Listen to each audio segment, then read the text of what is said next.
Hey y'all, welcome back to another episode of According to My Calculations. I'm Brooke Castle, and according to my calculations, it's time for another episode. Let's dive in. It's been a minute. So to recap, if you haven't seen any of my posts or updates, the past couple weeks, I started off with getting like a little bit of a cold, and then my voice was very scratchy, and my schedule was also very chaotic because every time that I wasn't feeling well, I was rescheduling, and it feels like it was all over the place. And I also felt like every time I was ready to had the time, had the energy to sit down and record an episode, I felt like my voice was so terrible that I was like, there's no way I'm going to put out a podcast sounding like this and expect people to want to listen to it, because I didn't want to listen to it. So now that that's been cleared, let's get started, right? So first thing is, let's go through our review. It feels weird to do a review after I feel it's been like 3 weeks. Oops. So to review, last time we talked about how we were going to post episodes every week. Okay, so we also, in the time that we've been gone, my husband and I celebrated our wedding anniversary. I had my birthday. We've had Valentine's Day. And now this Wednesday is upcoming my husband's birthday. So we've had a lot go on recently. We've had some additions to our little setup back here. I have this, I'm going to pull it off the shelf and make sure that nothing crazy happens to it. Look at how stinking cute this is. It is a Lego typewriter that one of my students made me for my birthday. The keys move like a typewriter. This piece back here slides. There's little messages you can interchange as you're writing. So adorable. In addition to this, for Valentine's Day, my husband made me the flying car from Harry Potter. Look at how stinky cute that is.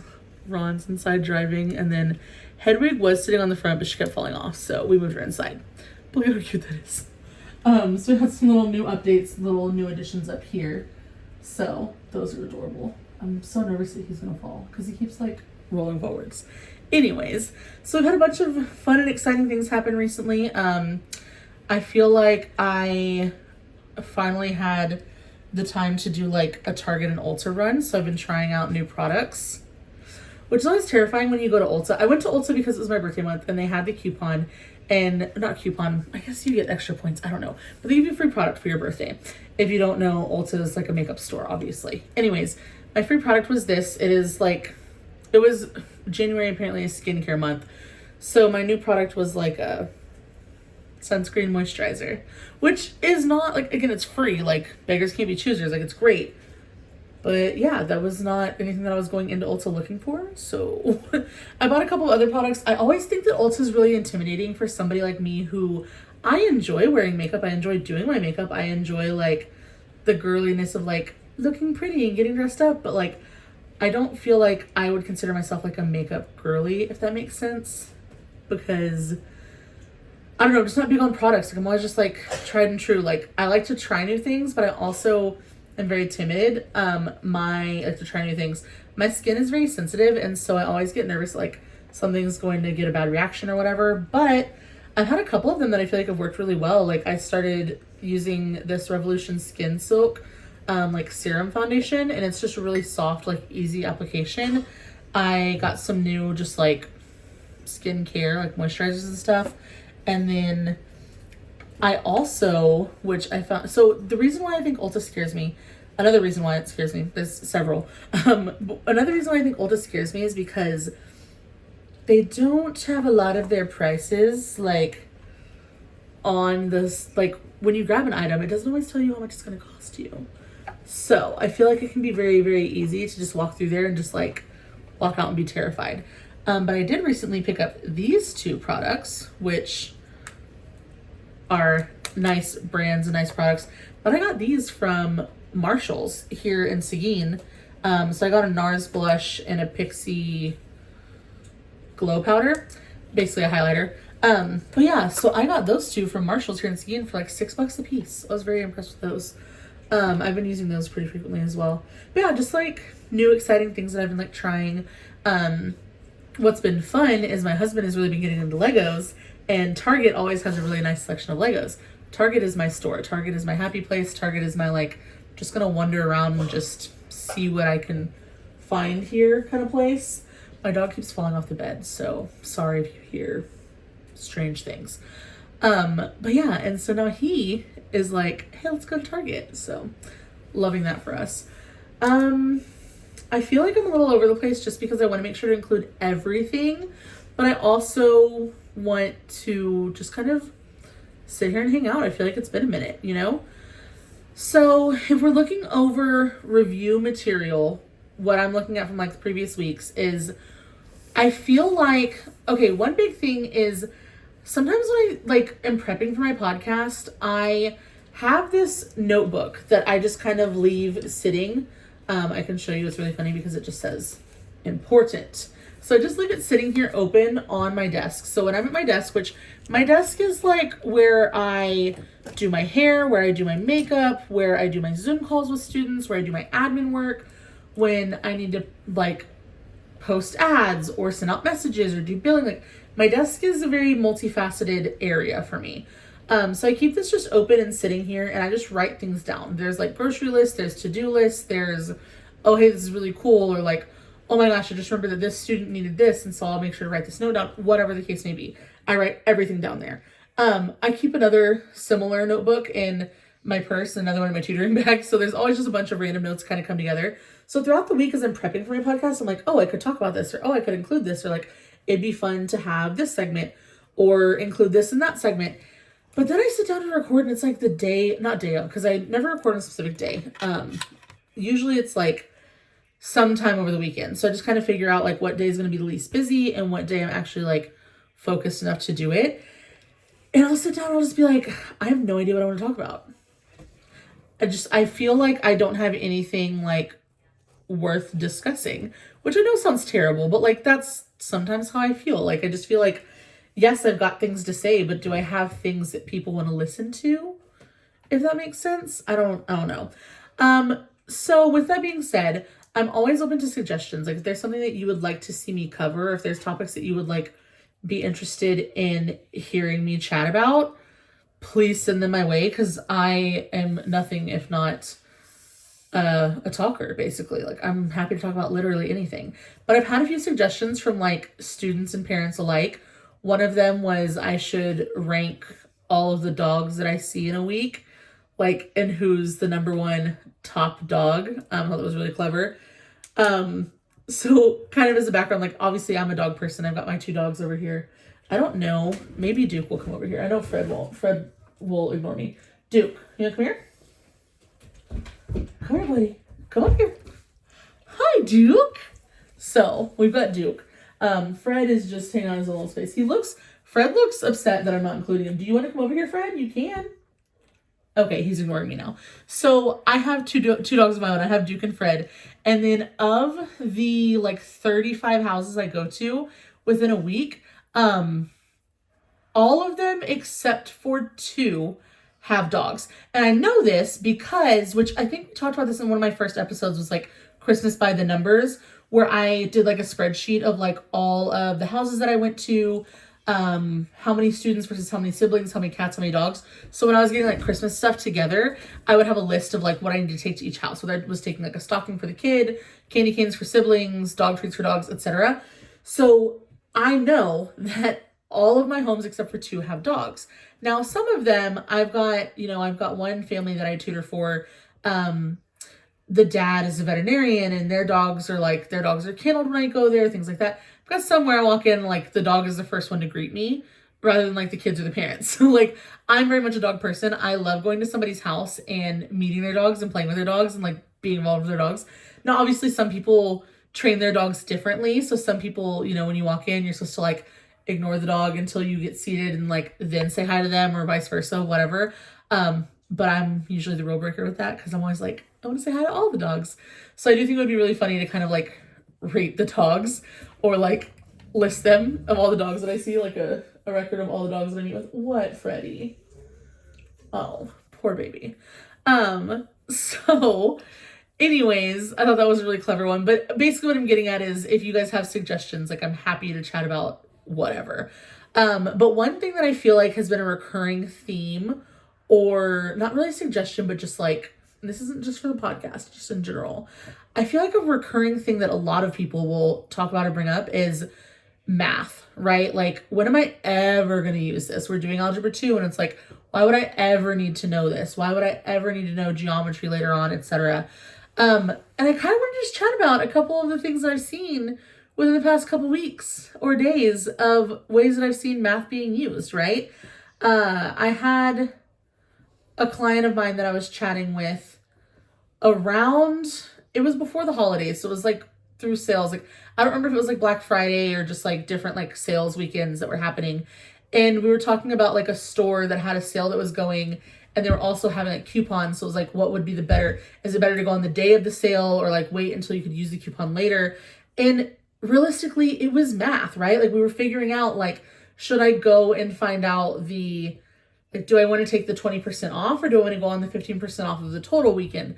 Things like that. That's math, right? So me, when I said earlier that when I figure out what day I want to record my podcast, I look for the day of the weekend where I have the most time on my hands. Because I usually sit and record for like roughly 30 to 45 minutes. I try to keep this episode short because, like, I don't know if you want to listen to me talk for that long. But I try to sit here and record for between 30 to 45 minutes. But I try to make sure that I have at least an hour to record, because what if I like mess up and have to restart it? Or if I'm recording on my phone and my iPad and then one of them dies and I have to restart the whole thing? Or what if I record it absolutely perfectly, but then I want to go back and edit something? Whatever the case may be. So I make sure that I have like at least an hour, right? And then on top of that, I need to be able to edit the podcast. I need to be able to make changes and upload it to all the different channels and all those things. Like, figuring out the time in my schedule, that's also math. I have to make sure that, like, earlier I had 2 Zoom sessions and I had a 30-minute window between the 2. Could I have recorded a perfect one run 30-minute episode? Absolutely. Do I think that pressure would have made me mess up? Absolutely. So things like that, like figuring out math-wise what's going to work for me and what isn't, I think is another important way that math helps us. I was just talking about how, like, going to Ulta, not being able to like see the prices on certain things versus running to Target, where I can like run through the app and click everything in my cart and see all the prices add up. Like, again, that's also math, kind of seeing or getting a tally of an idea of what you're going to spend. One of the little girls that I tutor and also babysit, sometimes whenever I'm babysitting her, we'll go to Target on a Target run and we'll talk about like budget, not necessarily budgeting, but like budgeting, like, hey, I want to go in here and I have a plan. I only want to spend $30. Okay, well, we're walking around. She's like, yeah, I feel like this would be $30. And it's like, when you actually get to the register, it's not $30, which I think is just like the magic of Target. But realistically, we can sit here and we can think that, like, okay, so if I have $30 to spend and I'm going to get a $10 item and 2 $5 items, now I have 10 left, right? So I think that there's ways that math can be included in our everyday. But besides the cliche of like, oh, everybody uses math all the time, when you tell time on the clock or when you count money in your wallet, you're using math. I'm not trying to use the cliches. I'm trying to give you like specific examples. One of the biggest things that I've seen within the past week is actually last week alone, I had 3 new students reach out for college math sessions. One of them was a student that I actually, well, yeah, but we're talking about math. Okay. I said college students, I've had 5 reach out, but 2 of them were for math. One of them was somebody I tutored through high school and was reaching back out for math review. Now that her math class was getting harder in college. And then 2 of them were brand new people, and all 3 of them came to me with pretty much the exact same story. Hey, through high school, I feel like I had an okay teacher. We went over material and like I knew enough to get through the test or the quiz. My senior year, I didn't have to take a math class, and now I'm here and I have no idea what I'm doing. And sorry for the camera shaking. Duke is over here hitting the table. So I've seen that happen literally 3 times within 1 week of somebody being like, hey, I'm not sure how to apply the math. And the first couple of tests that all 3 of those students took were completely like, not completely, but pretty much reading comprehension, right? Reading the question and figuring out what kind of math needed to be done. So we take that kind of question for like a college level class where we're asking, the probability of an event happening, things like that. And then we can even go all the way backwards to like my first grader. My first grade student is pretty advanced for his age, both in reading and math. So when I work with him, I try to give him like challenging things to kind of keep him like ahead of the game, but also review some of the stuff they're learning in school, so he's not so far ahead that he's losing what he's working on. So one of the things that we were working on with him was incorporating reading and math. So like reading a word problem and figuring out what did it want from us, right? So an example of a problem would have been like if on Friday there were 12 apples and we started with some apples on Wednesday, we got 3 more on Thursday, and Friday there were 12. Well, what exactly are we looking for? We're looking for the starting number. So do I want to add or do I want to subtract? Well, I need to go back to the original, so I have to subtract. So working through things like that, like obviously that's a very generic example because it's a 6-year-old doing math, right? But if we are talking even about that, even incorporating math for little kids, like how do we teach math to small children? Well, we don't teach it as in like here's 2 and here's 2 more and that's 4. We teach it in the aspect of using our surroundings. So we know that math exists in our surroundings. So I think it's really ironic when people say like, oh, I'm never going to use this again. Like we use it all the time. Literally on Friday when I was nannying, the 6-year-old told me that he wanted Cheez-Its for a snack, and it was like 10 in the morning. So I was like, okay, sure. It's not quite lunchtime. Already had breakfast. But I'm trying to get him to use like his reading and math skills combined. And so I was like, well, I need you to look on the back of the box. There's going to be the words serving size. So you'll look for, it'll say serving and then size, and then there'll be a number. And that's how many Cheez-Its you can have. Like you have to count them out and put them in the bowl. And so he was looking and he was like, okay, I need 27. So he counted out all 27. Perfect. That's a great way to show a small child how to read for clues, pick out a number, and then apply that. I need to take the 27, right? And then if we're talking about like doubling that, okay, we'll make a bowl for your brother too. So you're going to do 27 and another 27. Can he add those two in his head at this age? Absolutely not. But when he puts them all out, he can go back and add them all up again, right? It's just math. For example, for his little brother, little 4-year-old, something simple for him is we were playing in their playroom, and he has like a little small like grocery store, like fake grocery store, and they have little buttons on the side where it's like apples and broccoli and cheese and fish and whatever. And he was like, what do you want to buy from the grocery store? And so I told him that I wanted to get 3 apples and 2 broccolis and 4 fish. And it was just the idea that I was rattling things off to him and seeing if he could remember it. Because then when he went to go like push the buttons, I could see him. He was like, 1, 2, 3, 1, 2, 1. Like he was counting out the numbers that I told him, which is fantastic for his age group.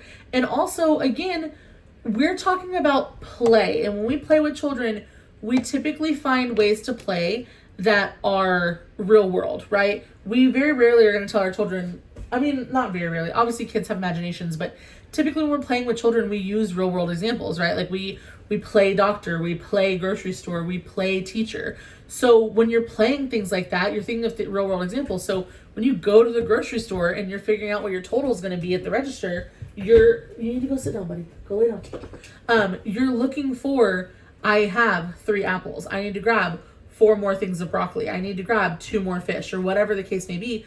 That's math. We're using math every day, right?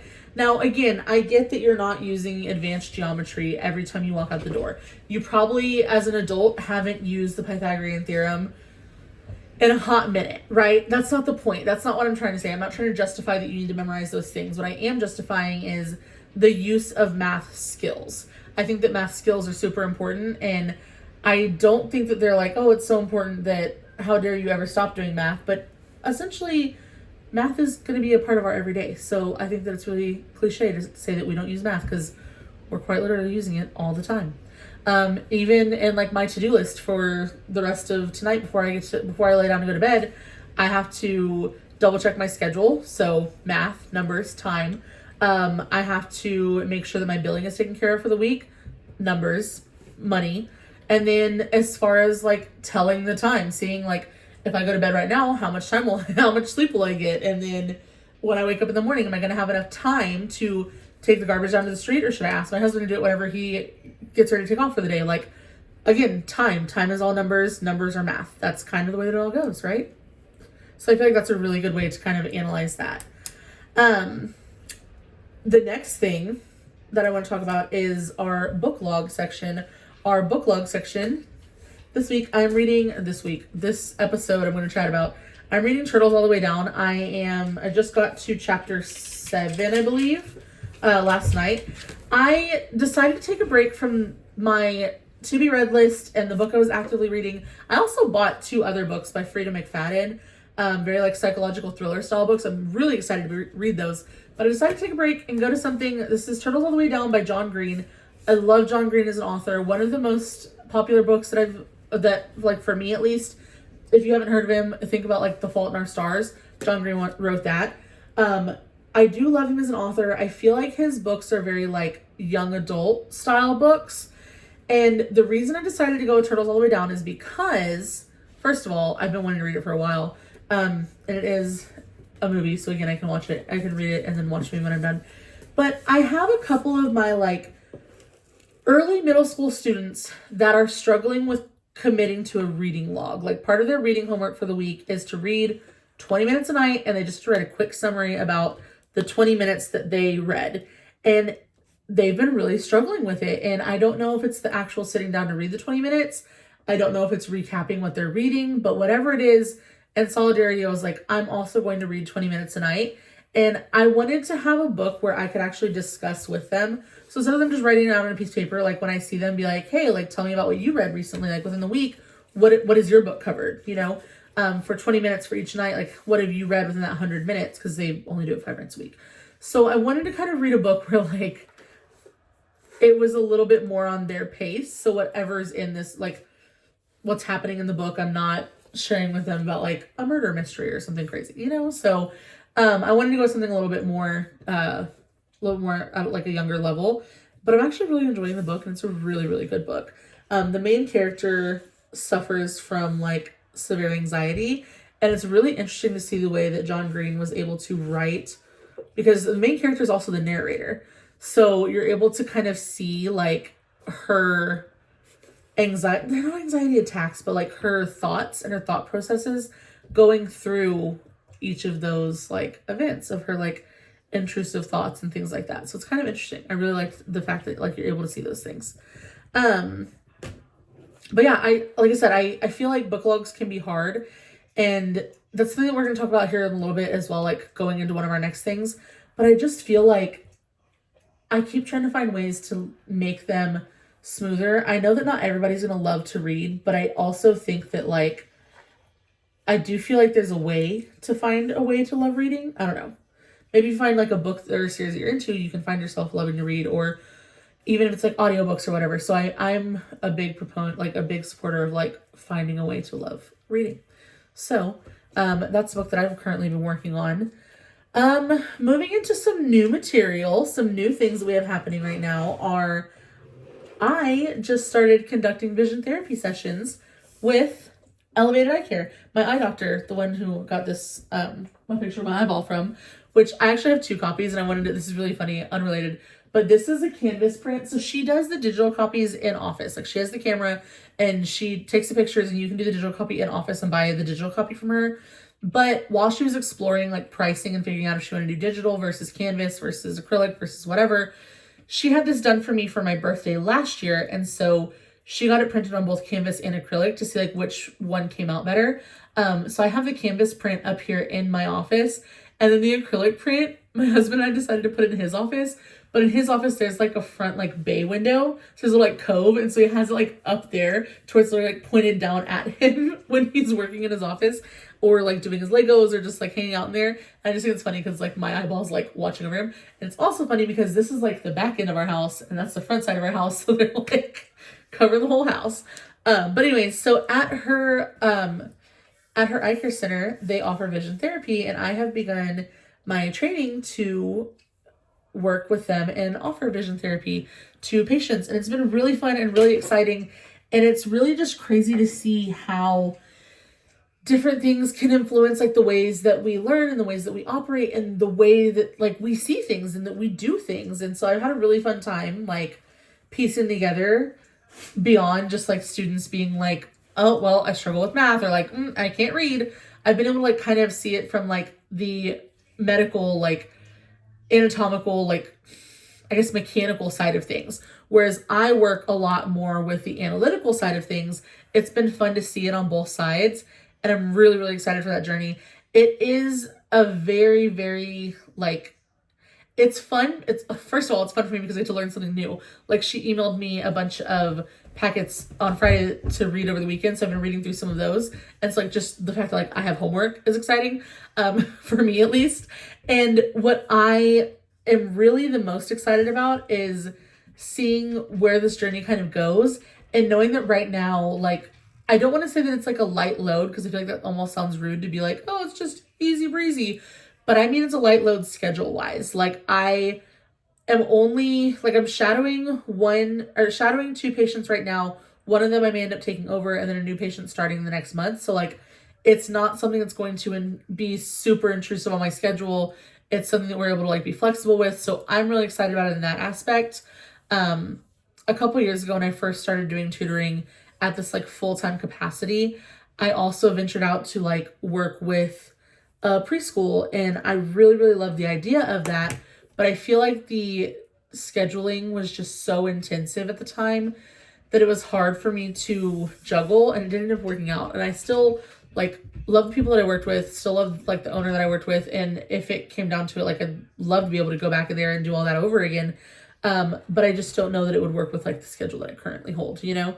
So just things like that. I'm really excited about this journey to see kind of like where all that can help people, and how that can continue to find people's like what they love to learn through. So, and they're learning something new, even though it's not directly math or reading or science or history. They're learning how to use their own eyes to find new things and see new things and do new things, right? So yeah, I'm very, very excited about that.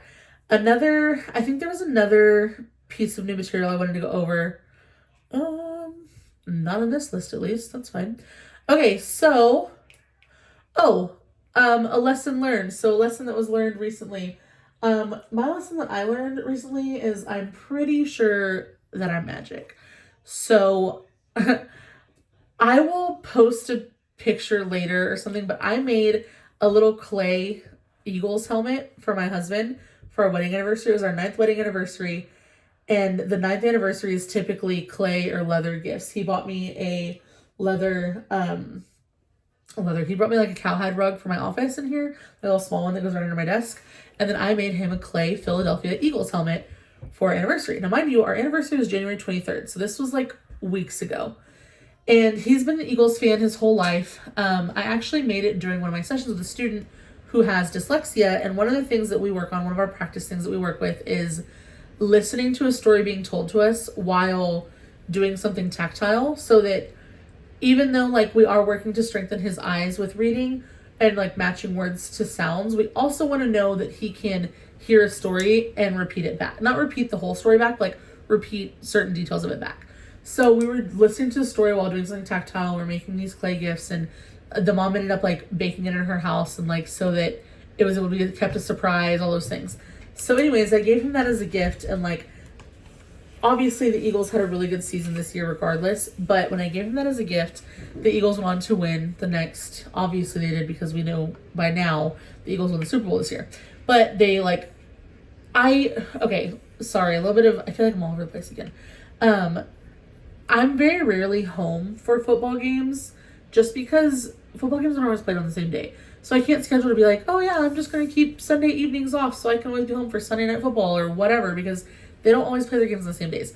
So very often I'm not home when he's watching his games. And so whatever it may be, he'll like update me and be like, oh hey, like this is the score right now or whatever. I'll like check the Google scores. But I bought him the Eagles helmet, I made him the Eagles helmet, and they won their playoff games, whatever. And then for the Super Bowl, I actually was able to be home because I had students who had plans with their families or whatever, and then the ones that didn't, we were able to do Zoom. Like, I was actually able to be physically home for the Super Bowl. And then with the Eagles helmet, like, the Eagles won the Super Bowl. So anyways, the lesson that I learned is that I'm probably magic. I don't know how, I don't know what to do with this gift, but clearly I played a part in that. So wanted to share that with you guys. Going into our next section, which is our answer key section. just kind of like our little behind the scenes portion. If you guys don't remember from what I was, what I had mentioned previously about like our outline of our episodes. So, sorry, I'm looking down at my like scratch pad here, and there's a bunch of math on here. I don't remember what it's for. Looks like the quadratic formula. I just don't remember what the question was because I don't write the question, just the answer. Back on track. So, answer key. I wanted to talk because, okay, coming up next month, we have spring break. Spring break means a variety of things. My homeschool students will probably continue to work. Well, actually, no. I have a variety of homeschool students, but I have two families that I work like actively on their homeschool. I don't just go into a session. I conduct part of their homeschool plan with them. One of them will probably work all the way through spring break because they do their, like, they only do so many days a week, so their breaks kind of go based on if they're traveling or not. And then the other family likely won't because they have a sibling who is in public school, so they'll be home during the week. So I'll have that kind of going. I'm checking with my family I nanny for to see what their schedule is going to be like for spring break. And I have quite a few students who will still tutor during spring break. Also, springtime is a hot, heavy time for testing, right? Like SAT prep, ACT prep, things like that. So I've got students that will start doing that a lot heavier. So we've got an abundance of things that we can be doing during spring break. So I'm likely going to this Friday, yes, because this Friday is the 21st. So it is 2 full Fridays before the first of the month. So this Friday I will reach out to my clients about spring break, just a very generic, like every Friday I send a message that's like, hey, good morning. Looking at this next week, I have us down for these dates. And then they either confirm, deny, hey, we have a doctor's appointment instead, whatever the case may be. It's just a reminder, basically. We've already chatted about schedule way in advance. But it's just a reminder message.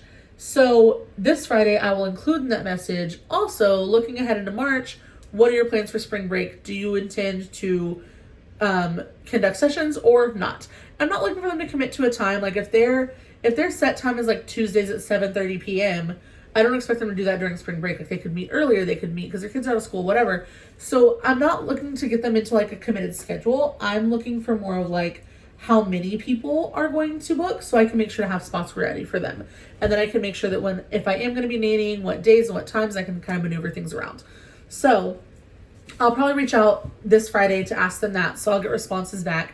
So the following Friday, I can have like billing and things ready to go for the first of the month. So that all kind of plays into that. But with spring break, last year at spring break was when I started reaching out about book club. My book club over the summer, this year will be our 3rd annual book club, which is crazy to say out loud. The very first summer I did book club, I was so excited to do it. It was just kind of on a whim. It was like I wanted to do something with kids over the summer that wasn't just like sessions. I wanted to do something that was going to be like fun and engaging, but also educational. And I've thought a lot about like offering like a camp, but then that kind of leads us into like childcare, and it's like where would we hold it? How long would it be? Am I providing snacks and drinks? And it's just a lot, right? So the best opportunity that I've been able to look at is book club.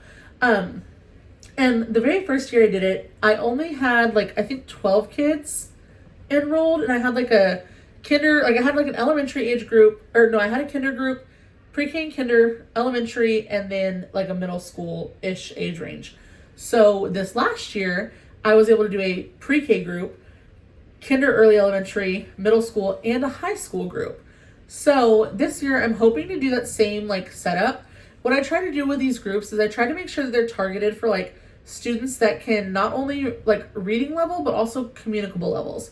Like if I have a student who struggles with reading, but he's in 3rd grade, so he should be with the 3rd to 5th grade group, but he struggles with his reading and he's not going to be able to answer questions and talk about and have discussions on the same reading level as the other kids. Like I'm going to put him into the group where he's going to fit best, right? So as much as I want to say like I do my book club groups by age, it really isn't. It's really based on like where they're the most comfortable.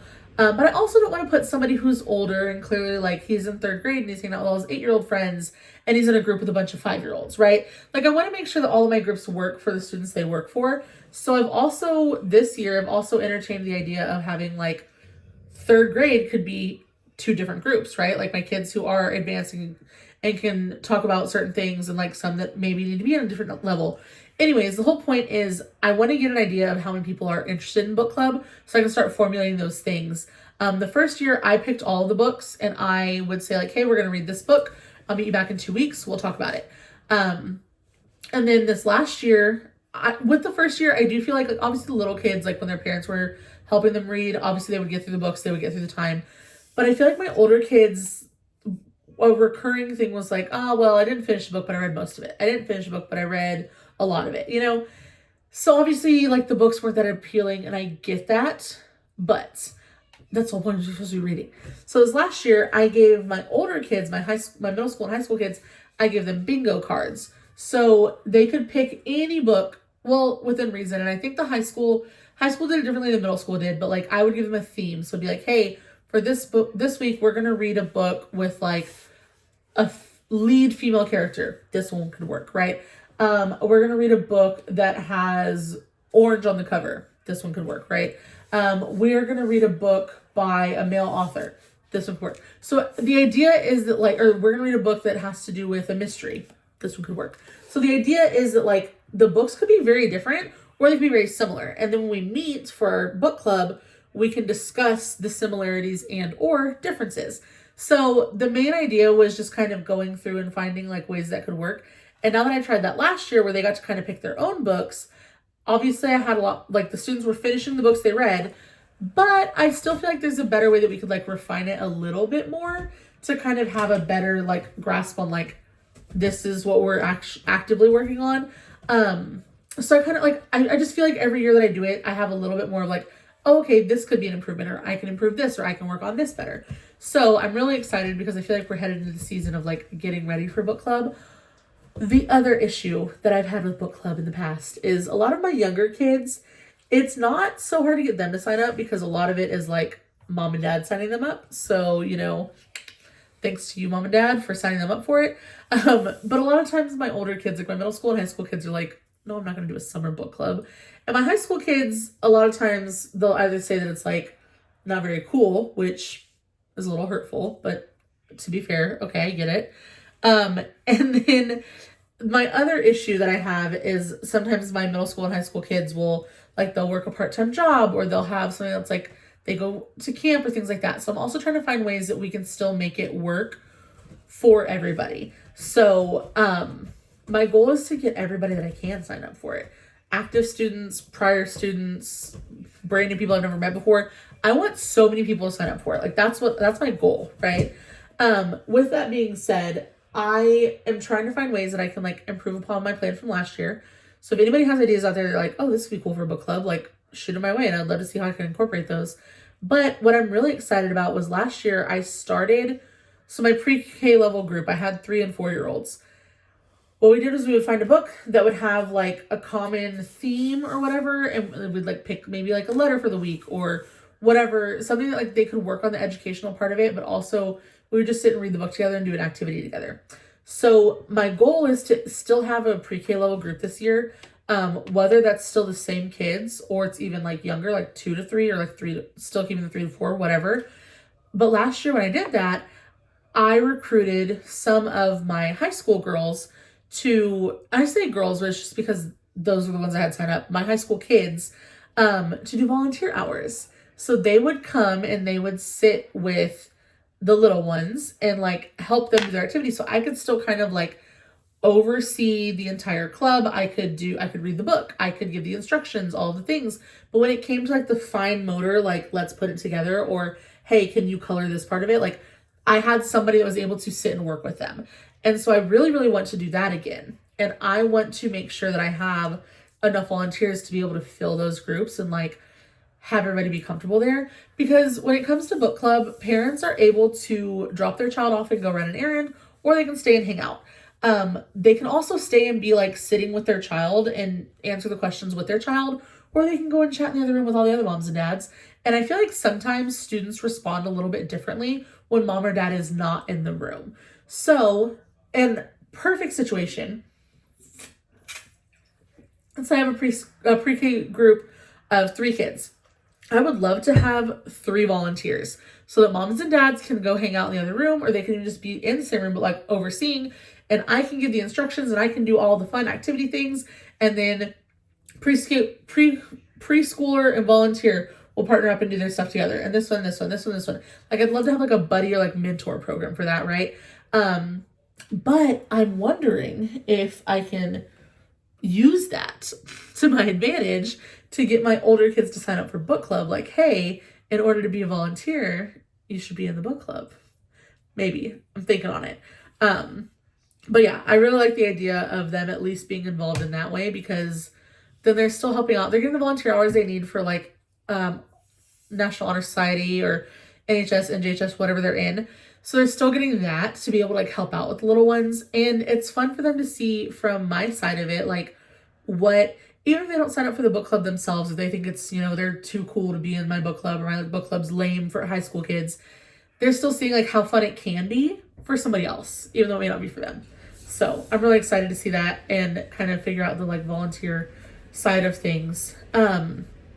Yeah, I think that I've actually been able to cover everything I wanted to go over today. So I'm looking at my list in front of me, and looks like we talked about all the things. So I'm very impressed. Props to us. We've done a good job today.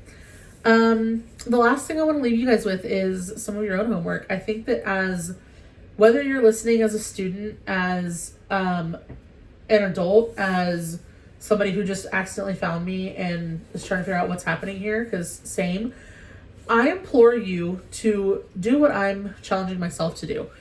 Read for 20 minutes a day. And if 20 minutes is tough, make it 10 minutes. If 10 minutes is tough, read a chapter. Read 10 pages. Do whatever it is to get you to read something every day, because I feel like if we're asking our children to do that, if we, across the board, most schools will ask a child to keep a reading log, right? If, whether it's from like I can't decide if I want to say pre-K or preschool, and I keep saying half of one. So whether it's from like preschool ages up through like middle school and even high school, sometimes we'll be like, keep a reading log, or read so many chapters tonight before our quiz tomorrow. I think that if we're asking children to do it, why don't we do it, right?